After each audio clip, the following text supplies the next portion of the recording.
You must be careful about the words you use, or the words you allow to be used in your house.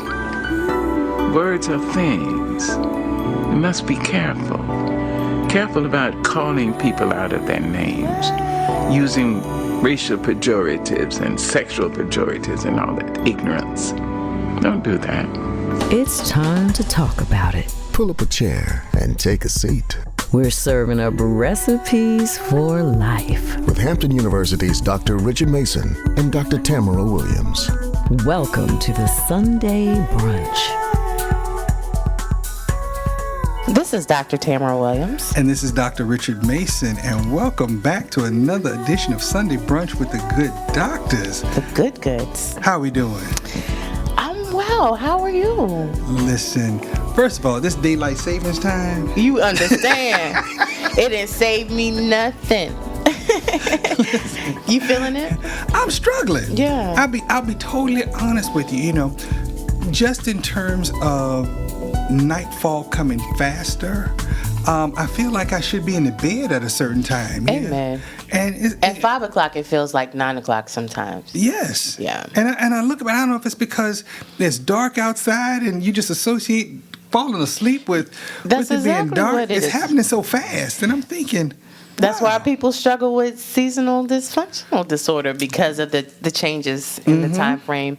If you're a person who's not an early riser, it's light when you get up already instead of being dark, and then you have less time to move during that day.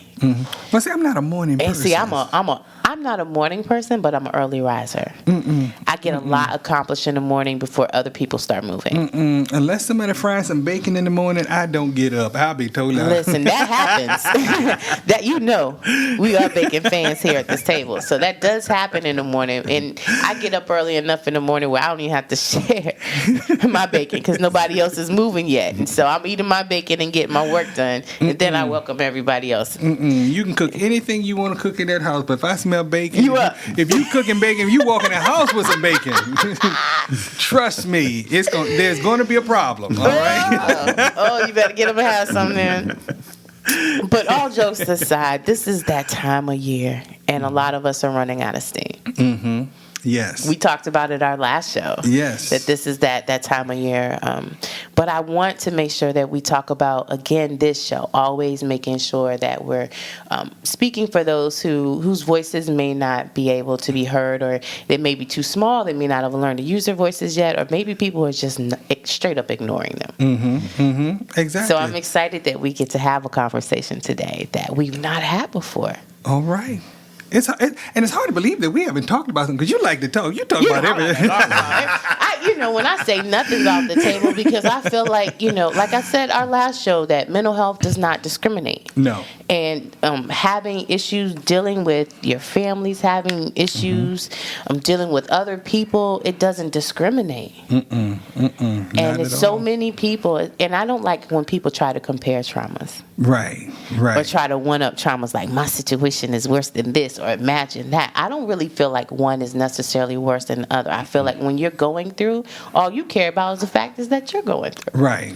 Your issue is your issue. And then it becomes other people's issues. If you allow it. And they allow it. Right. You're right. Right. I'm just guiding so in my life. I don't just let everybody bleed on me. You know what I mean? We have therapy sessions, but outside of that, sometimes when folks want to start talking about things, I let them go but so far. But at some point, I got to bill your insurance card, Anthem or Optima, TRICARE. You tell me which one we're going with this time. When we say self-care is not selfish, there's times that I turn other things off, specifically so that I can make sure that I'm taking care of my needs and the things that I need to be able to help other people. And you have to, because if you don't, if you're not taking care of yourself, you're not going to be any good to anyone else. Boundaries are very important.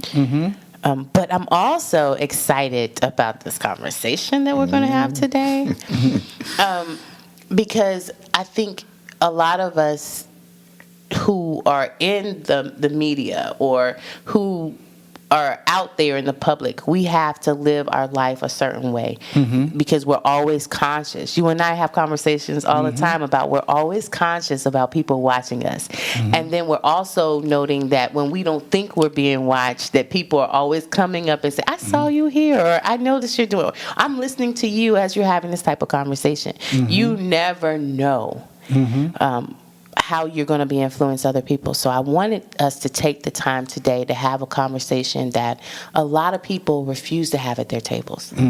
A lot of people are afraid to have at their tables. A lot of people have been told never to have at their tables. And it impacts people, real people. And real families. Real families, real people. And a lot of people try to pretend like it's not an issue, it's not a concern. But it very much is. Exactly. Almost like mental health. You know, you think about it, we never really talk about mental health, especially in the Black community. You know, I always share the story of my great aunt.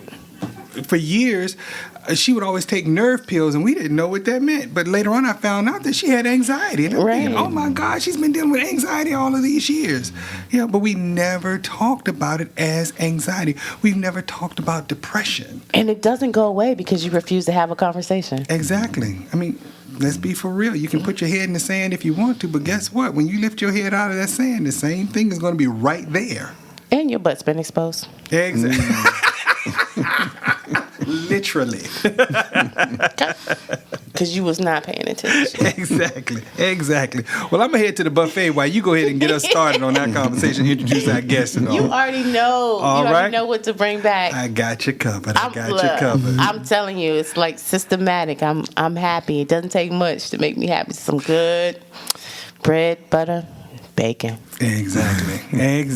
Got you covered. Thank you so much. I want to welcome to the table. Someone who definitely has to live his life out loud. Yes. I want to welcome to the table someone who works with the population who often is forced to live out loud, but they may not always want that type of attention. Yes. And I want to welcome to the table someone who may not have initially decided that this wanted to be his ministry, essentially. Yes, it was not. Right. But that sometimes we find ourselves in life in situations in which we have to be genuine in order to move forward. So I want to welcome to the table minister, pastor, counselor, I mean, so many different titles, Andre Leaphart. Hello. Welcome to the table. Welcome to Sunday Brunch. Thank you. I'm glad to be here, and I'm just ecstatic and thrilled that I'm able to be a voice for those who have not had a voice or had the opportunity to express themselves, or as Dr. Williams says, don't know how to use their instrument. And so in a way, I feel like there's a lot of responsibility on me because I want to be an advocate and be a voice for those who are marginalized in many ways, particularly those who are LGBT and those who are in need to be heard, and in spite of those who want to silence the voices, be heard anyway. So I'm just happy that you invited me to this kitchen table. Absolutely. Welcome to Sunday Brunch. You know, I think it's a conversation that a lot of people, for so many different reasons, those we understand and those we don't understand, have avoided. And we the good doctors, don't tend to avoid. No, we don't run from conversations at the table. We run to the table. Hello. Because people need that. Yes. People need to know that they're not by themselves. That's right. And that you don't have to necessarily identify with the community to still support and listen and hear a community and still have respect and boundaries. Yes, absolutely. Yeah. Absolutely. So tell us about the work that you do. Well, I want to go ahead and start off with the shockers so we can get it out the way.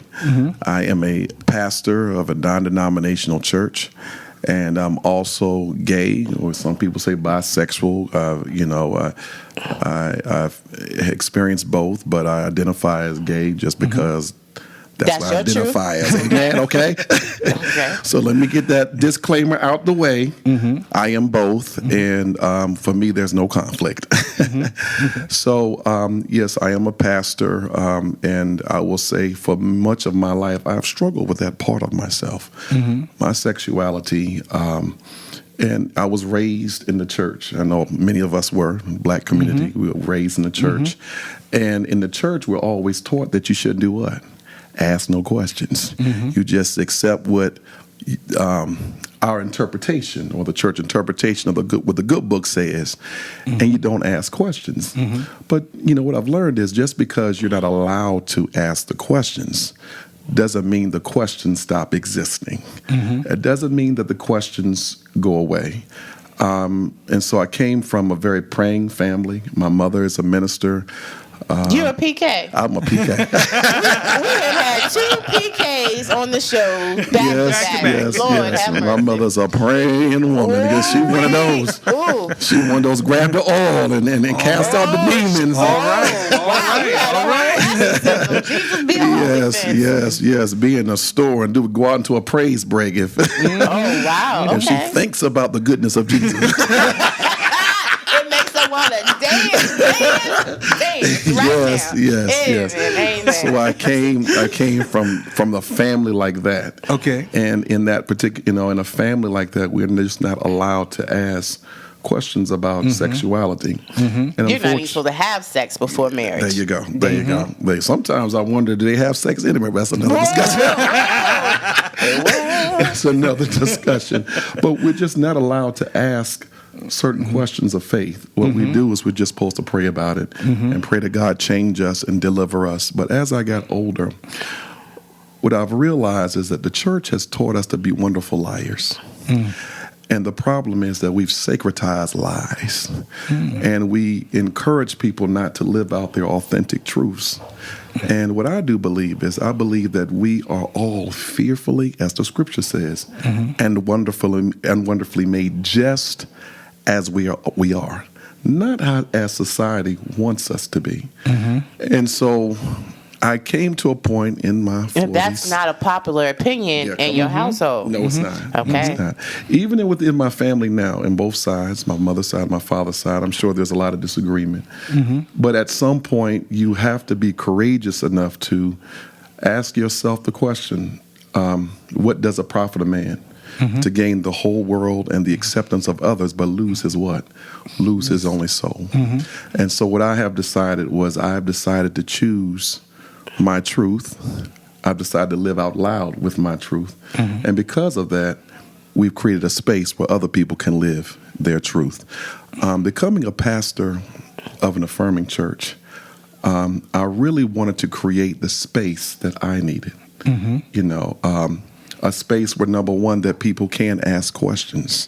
So you were a minister before you had officially come out. Yes. Okay. I'm sorry. I didn't say that part. Okay, I'm following you now. Okay. No, I'm going to ask the question. I was like, 1 + 1 is 3 right now. Let me see what you come in. I was a minister, and in my ministry journey, I still struggled with my sexuality. Okay. And merging my faith and reconciling my sexuality. But what I've come to understand is, and you all are therapists, psychologists, or in the mental health field, that, we are whole beings. We're not just one-dimensional. We are spiritual, but we're also sexual. And those two can come together. I don't have to accept one side of me and break the other side or pretend it doesn't exist. And doing that, I think that creates what I call a spiritual schizophrenia, where we are denying ourselves or we are hating ourselves to love one dimension of ourselves. So we have to learn in the church how to be whole people, how to ask the questions about sexuality, how to ask the questions about curiosity, how to ask the questions about identity. And part of that is living out our truth and understanding what our truth. The Bible says, I am the way, the truth, and the life. If you cannot love God without loving truth, and you cannot love God without loving yourself authentically, what God has created, regardless of how comfortable that can be, because it can be very uncomfortable loving So yourself. you feel like it's uncomfortable. right. Have you found it to be uncomfortable? I do find it to be sometimes uncomfortable because you do want to fit within the social mode, you know. I feel like I could probably, at one time, I felt like I could have more opportunities in ministry if I, just accepted and pretended or been ambiguous about my life and not. Or married someone, huh? Or married someone. and live out the script, but not live my authentic truth self. And I know many ministers have done that. And while on the outside it looks like so much success, but the interior, there's misery. And that's why I asked the question, even in ministry, the trappings of ministry, the trappings of the church, what does it profit a man to gain all of that, the acceptance of others, the love of the church, but you lost yourself? Wait, let me stop you, because one of the things you threw out a term there that's really interesting, because I had a kid, a teenager, should I say, use something very similar. You threw out spiritual schizophrenia. Yeah. And I had it was a young man who was dealing with sexuality and being a part of the church, loving God and talking about that, and really having to focus on being two separate people, at the same time. Code switching. Exactly. And he felt like that was creating more of a problem for him than his sexuality. The schism. Exactly, know. And so how do you work with young people in terms of dealing with their own faith, what they've been taught in the church? Yes. Because I know you hear the whole, the cliches that used to be said at one time, God made Adam and Eve and not Adam and Steve.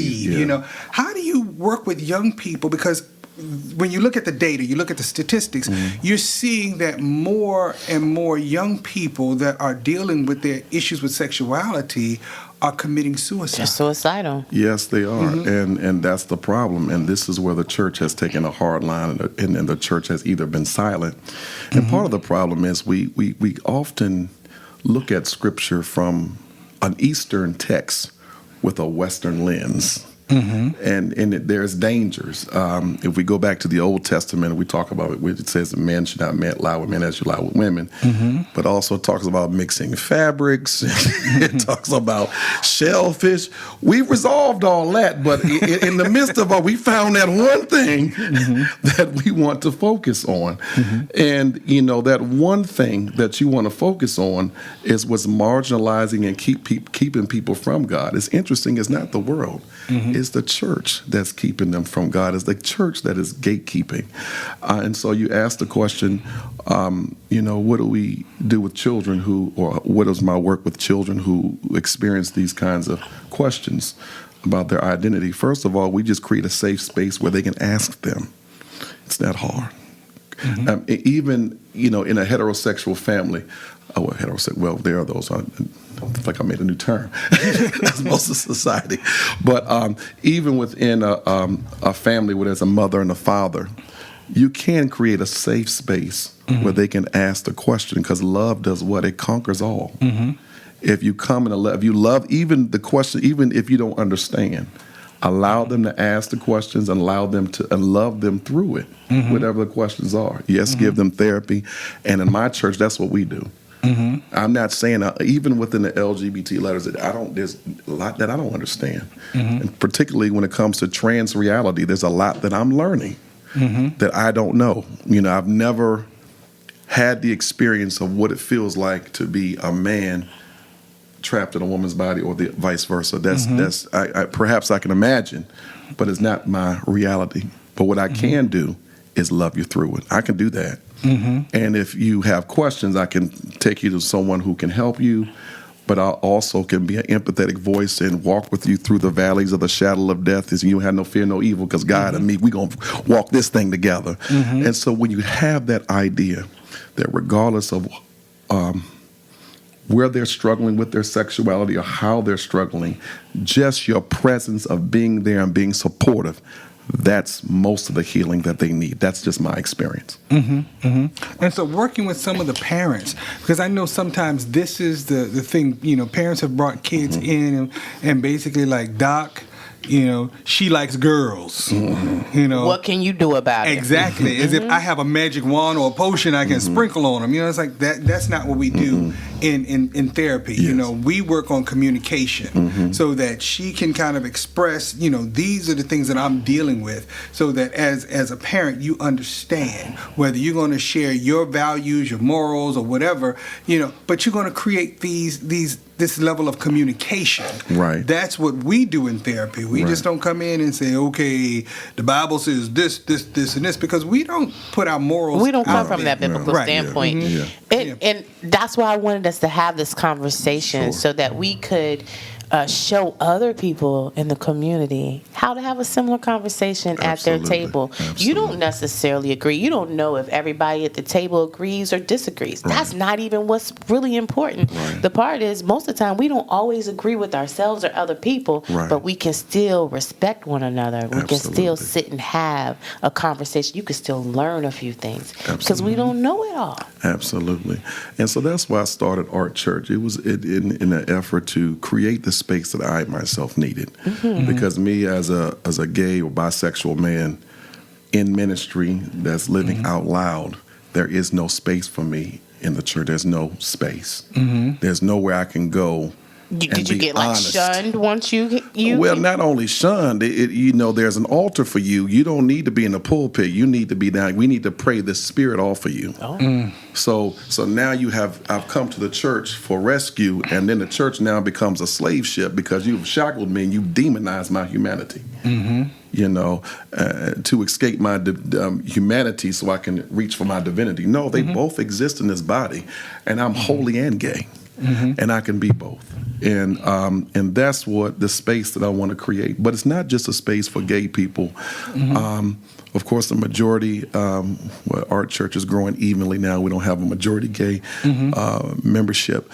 But also for those who wrestle with different things. Because, whatever your struggle is, you do have empathy for other struggles because we know what struggle is. We know what it is to be depressed. We know what it is. It's not a requirement to attend your church. No, it's that not you a be a part of that. It's not a requirement. We are a safe space for all people. So we are an empathetic church. We have a lot of folks who wrestle with different things at different parts of life, and with whatever they're going through. Some are wrestling with middle-age trauma, wrestling with divorce, wrestling with the things that folks wrestle with when they go to church and why they need faith, but we also have those that wrestle with their sexuality, or maybe they're not wrestling. They have accepted their sexuality. They've embraced it, and they just need a safe space where they can worship and be a part of a family. And for LGBT, let me tell you, one of the most revolutionary things that an individual can have is something called family.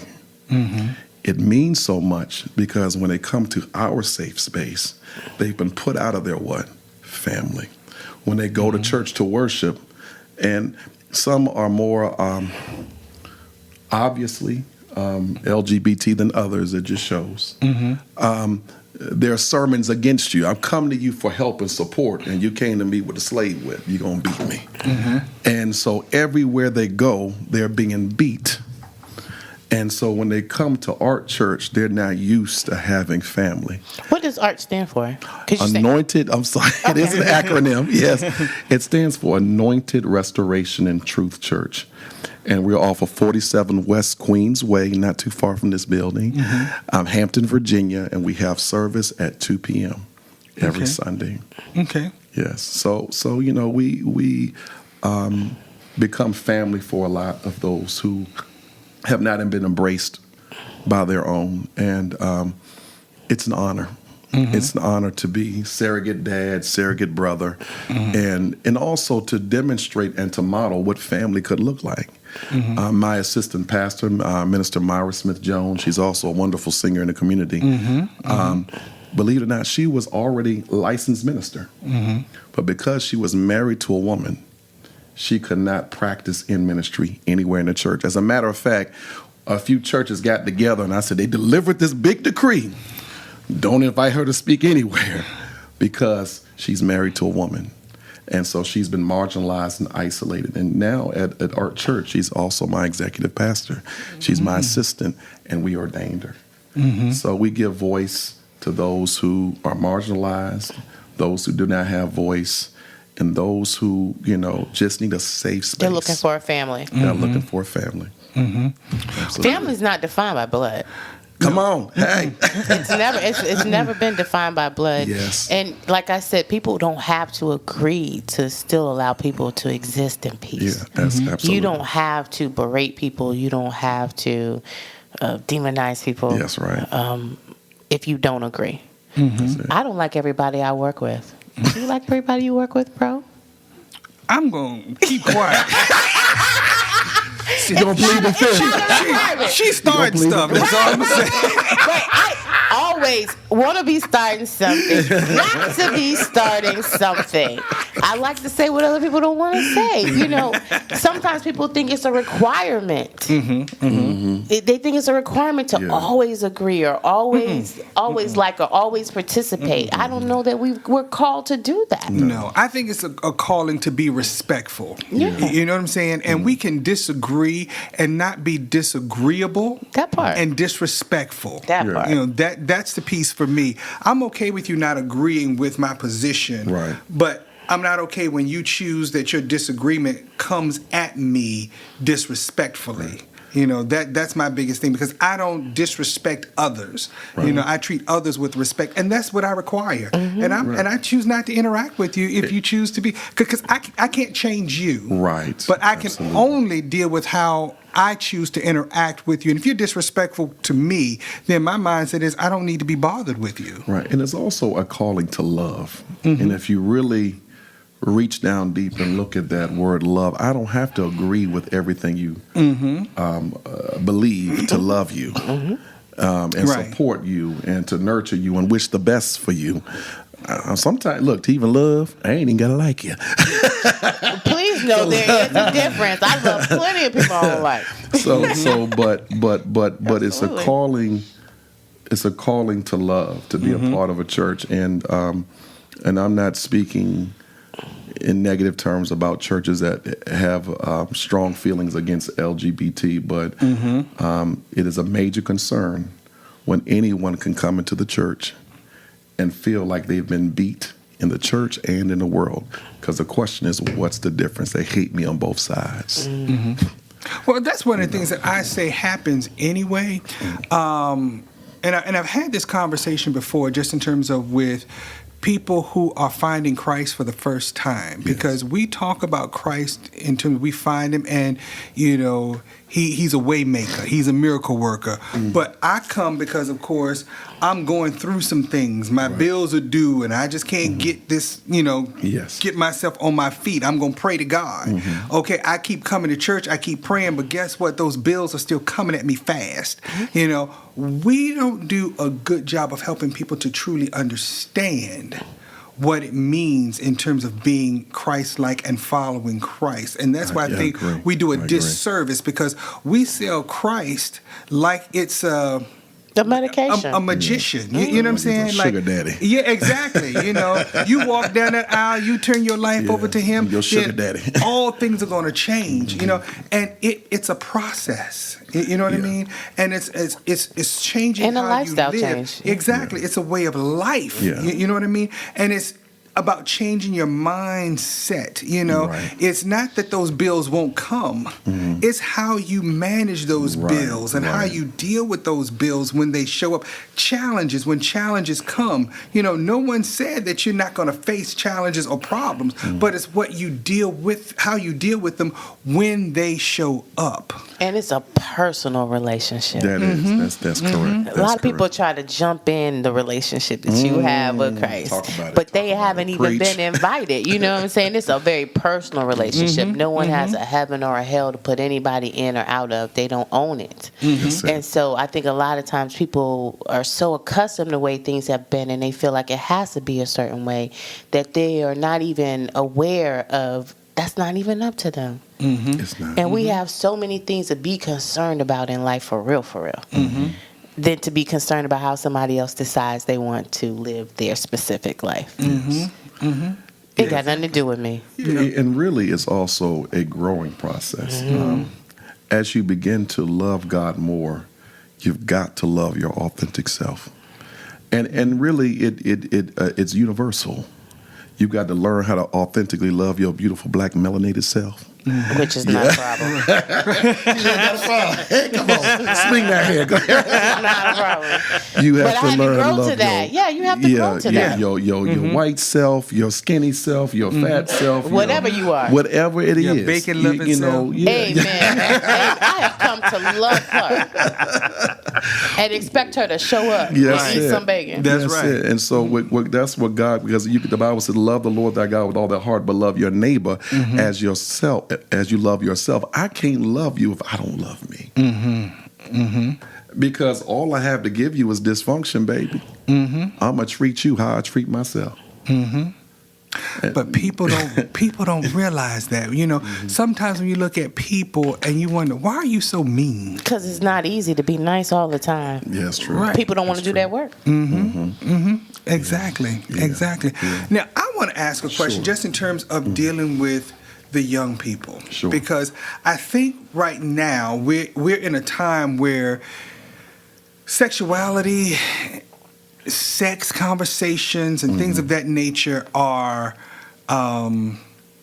talked about more than they were in my day and growing up and things like that or whatever. I think with all of us, you know. But now you're seeing more, and I would say the internet has really created this sense of knowledge. It's a superhighway of giving out information and all as well. So I always say the internet is a blessing and a curse as we look at, for example, dealing with all of the ACEs, adverse childhood experiences, and from divorce to poverty and those types of things, being homeless. Those are all of these experiences. I think at some point, the internet is going to end up on that ACE assessment, basically because of all of the information that we can get. And so right now, I think because we're able to gain access to so much information, our young people now have more questions. Well, yeah, and they're dealing absolutely. with things at this point, because you're looking at now we have pronouns.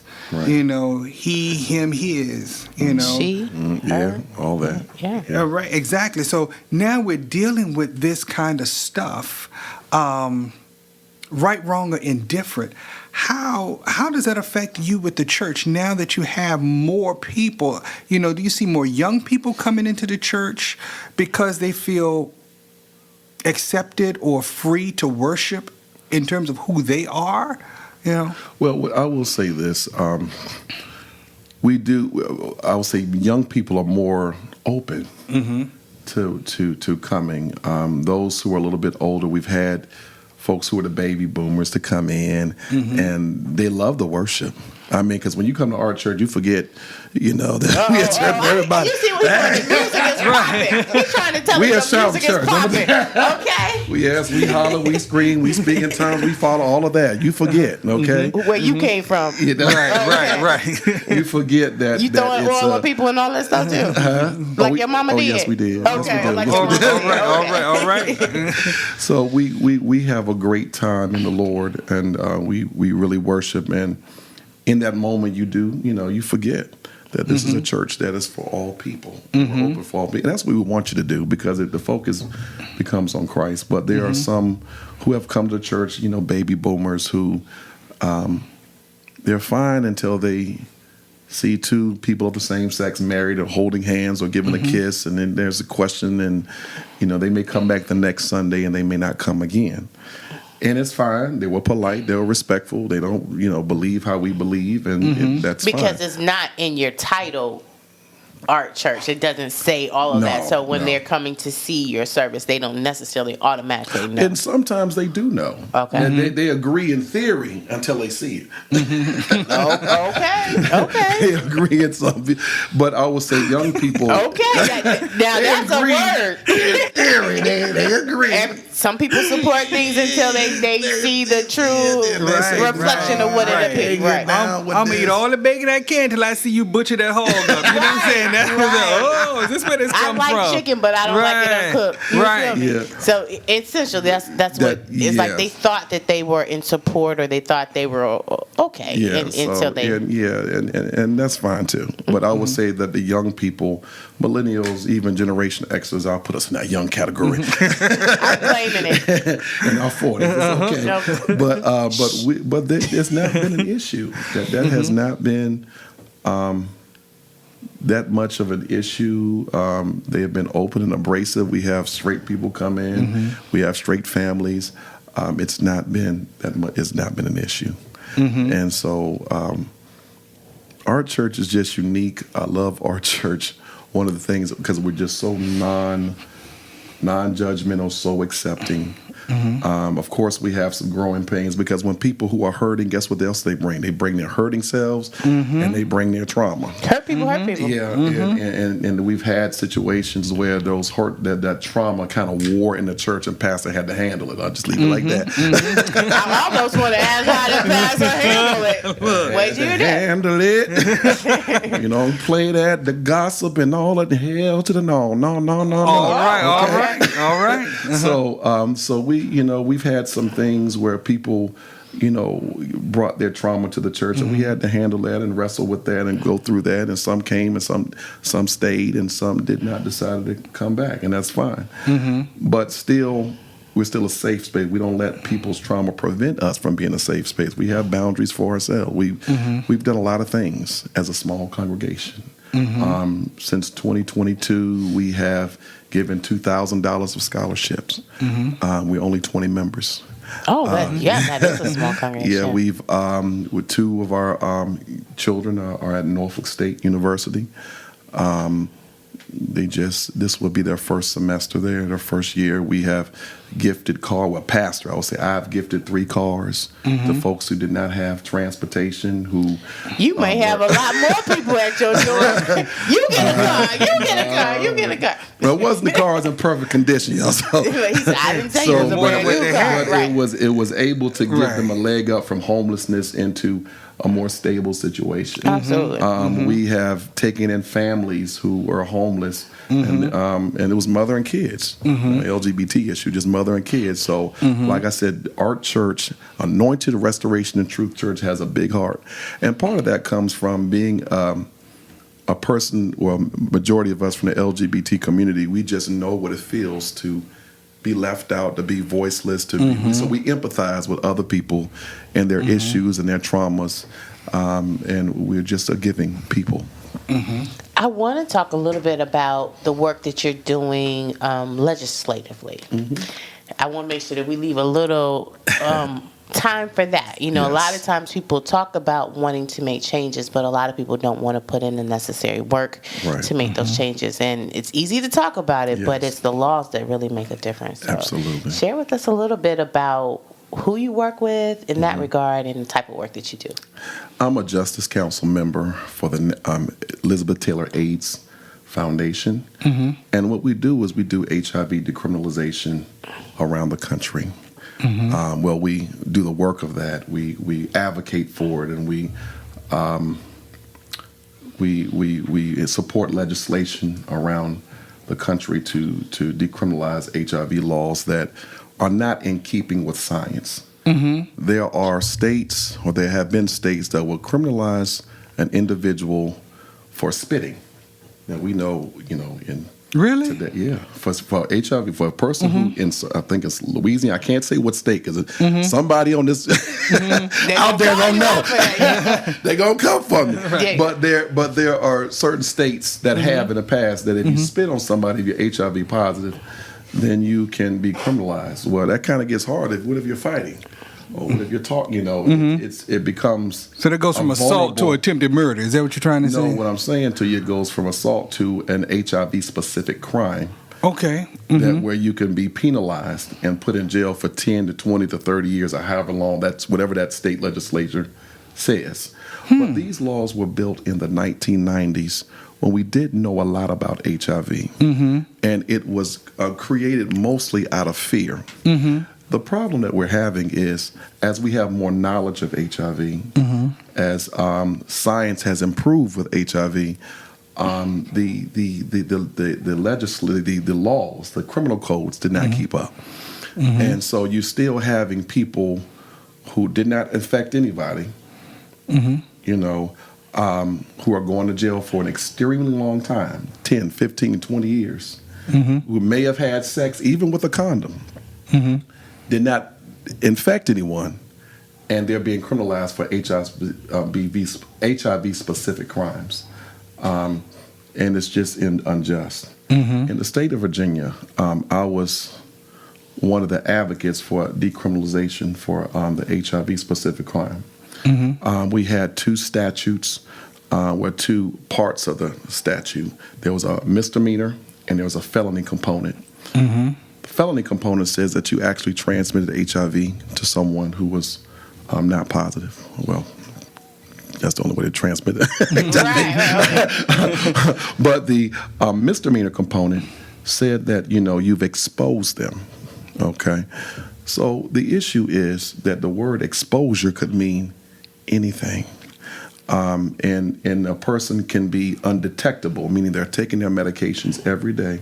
And so there's no risk of transmitting the virus. And by the way, I'm using technical terms. Let me explain undetectable. I'm sorry. Undetectable means that you taking a person who's HIV positive takes their medications every day, and their viral load is so low that it cannot transmit the virus to anyone else. So I was criminalized under that code in 2017. Okay. And because I was outraged, the person that I had relations with, there was no proof that I did. It was sort of like, there was a shooting in the park, and you have a gun, so you're going to jail. Well, there was no. Trying to figure out the word I want to say. There was no. You didn't have to prove that someone gave it to you. All you had to do was, this person's HIV positive, we were together, and now you're guilty. And so, now we decriminalized it to a point where you have to prove that this person infected you, number one. And number two, there has to be, we have to prove that the person who allegedly gave it to you, we have to know if they're detectable or undetectable. Of course, if they're undetectable, then by science they can. At one time, that was an irrelevant question. As long if you are HIV and you've had sex with somebody, even if you've disclosed I'm HIV positive, well, you didn't write it down, and so now you're vulnerable and you're at risk of prosecution. And because it's a very rare statute to prosecute someone under, of course, it's a national news event. And for me, it was a national news nightmare. And in 2017, that was my coming out story.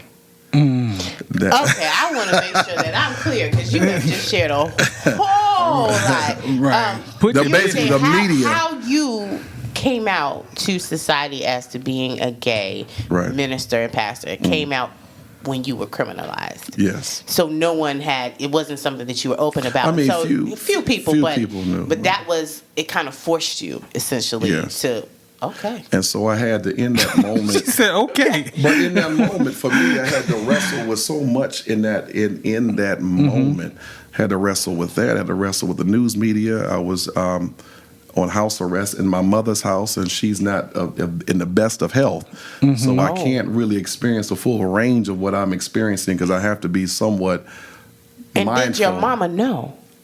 No, she didn't know. Did she know that you were gay at that time? She knew I was positive, but she didn't know I was HIV positive. I mean, she didn't know I was gay. No, she didn't know you were gay. Or bisexual. No. Oh. Yeah. So. And she was not in the best of health. So you saying all these things were were and on top of that, fighting the case was over $30,000. It's wiped out my savings. And I just got to a point where I was going to plead to a misdemeanor because they couldn't prove the felony. I intentionally exposed you to HIV. They didn't have to. I mean, I intentionally gave you HIV. They didn't have to prove that. They just said you were exposed. So that was the ambiguity. And that. So you went to jail? I went to jail for 15 days. I was on house arrest for 8 months. and I had to plead to the misdemeanor because there was just no way out of that. So that changed your entire life at that point, changed my because you were a entire life. counselor, which Yeah. means now you can't. Yeah, all of that. Wow. There's a lot that goes with that misdemeanor. And also, I had a not a withhold findings, but it was it was a year over my head, but as long I was out on, my own recognizance, and there's a term for that. I can't think of it right now, but I didn't have to serve in jail, but they let me out without having to, on probation, basically. So never being arrested, never being. Never was arrested, never was suspended from high school, never was suspended from middle school, never was a problem child, never this person wanted to join my church. That's not today's conversation. Go ahead and take this tissue. Go ahead and He didn't There was a lot of conversation and apologies and all the other stuff, but we are looking at expungement, but that's a long process. Like I said, we did work legislatively to take out now it makes misdemeanor. sense why you were doing that work legislatively, and why you founded your church to create that space. Yeah, and prior to that experience, I was also a minister, as I was sharing. Right. So after that, there's just no way in hell I'm gonna get close to anybody's church with that type of news press, with that type of experience, and again, it caused me to reevaluate my whole life. And then you could no longer live in silent. You was forced to live out loud. That was my forced to live out loud moment. Yeah. How did you end up working with the foundation then? My nonprofit.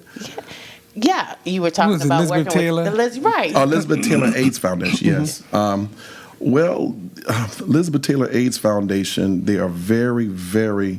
There's some smart people that work there. I mean, a lot of smart people. And there were a few that seeked me out because of my experience, and they wanted to use me as use my voice to challenge the laws in Virginia, and I allowed them, and I was ready for it. I was enraged. When I tell you I was enraged, because, this is the first time I ever stepped in a courtroom without Stacey Adams on, without writing a report for a judge or, advocating for a client.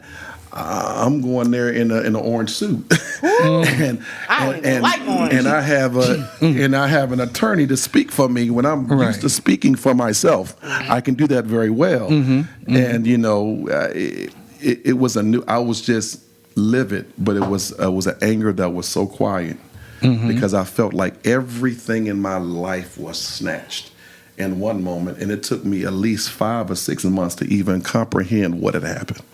It took time. I had to take it piece by piece. I'm not a minister. God has called you to ministry. You had just adopted a son, right? I did. Yeah. Yeah, he knew about it, and he went into a behavioral health center during the height of that storm, in wrestling with that with me. And again, like I said, I had to be strong for him, myself, my family. But, the wrestling for me was good because it caused me to be in a situation where I had to reevaluate my life, everything that was important. And what was important to me in that moment was authenticity. I want to know the true you. Let's move away the degrees. Let's move away the masters of divinity. Let's move away the masters in education. Let's move away the counselor. Let's move away the who in heaven are you?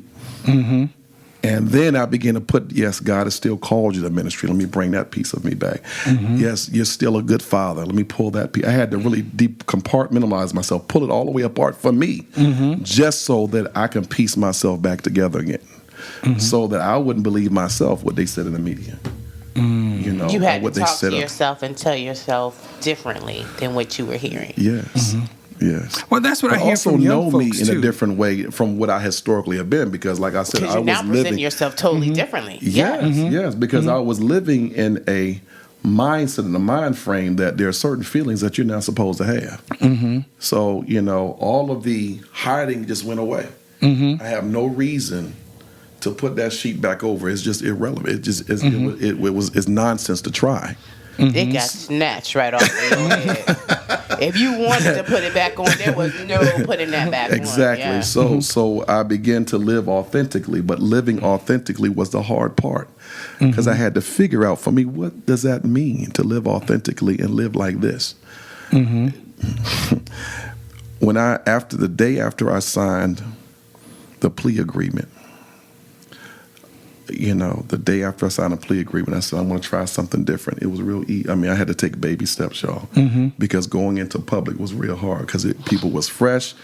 I've been Social media is up and popping now. Everybody knows. Yeah, everyone knows. I mean, there were commentators. There was a whole lot of people who knew my name. So And did you have a church at that time? I did, and they were supportive. I will say, Fellowship United Church of Christ, they were very supportive of me through all of that. But it was difficult. Still, I feel like I was wrestling by myself. Although I had family, they were very supportive. Something that for me was revolutionary, like going to Walmart. To be able to walk in Walmart, because I'd actually practiced, believe it or not, walking through the front door, going back to the car.